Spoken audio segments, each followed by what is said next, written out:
Judith chapter 14. Then Judith said to them, Listen to me, my friends. Take this head and hang it upon the parapet of your wall.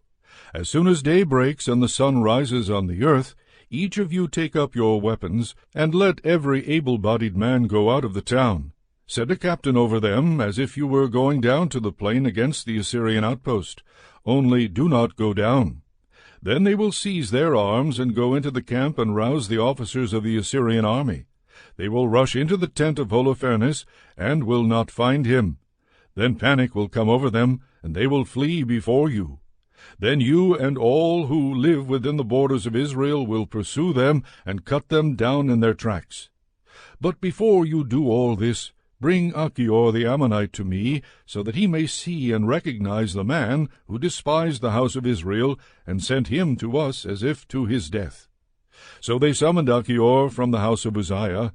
When he came and saw the head of Holofernes in the hand of one of the men in the assembly of the people, he fell down on his face in a faint. When they raised him up, he threw himself at Judith's feet, and did obeisance to her, and said, Blessed are you in every tent of Judah. In every nation those who hear your name will be alarmed. Now tell me what you have done during these days. So Judith told him in the presence of the people all that she had done, from the day she left until the moment she began speaking to them. When she had finished, the people raised a great shout and made a joyful noise in their town. When Achior saw all that the God of Israel had done, he believed firmly in God. So he was circumcised, and joined the house of Israel, remaining so to this day. As soon as it was dawn, they hung the head of Holofernes on the wall. Then they all took their weapons, and they went out in companies to the mountain passes. When the Assyrians saw them, they sent word to their commanders, who then went to the generals and the captains, and to all their other officers.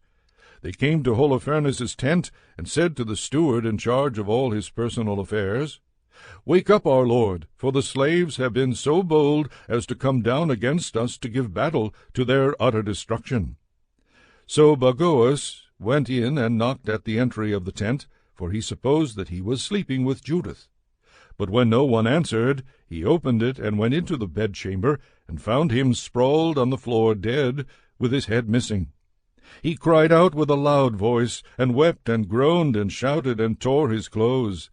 Then he went to the tent where Judith had stayed, and when he did not find her, he rushed out to the people and shouted, The slaves have tricked us! One Hebrew woman has brought disgrace on the house of King Nebuchadnezzar.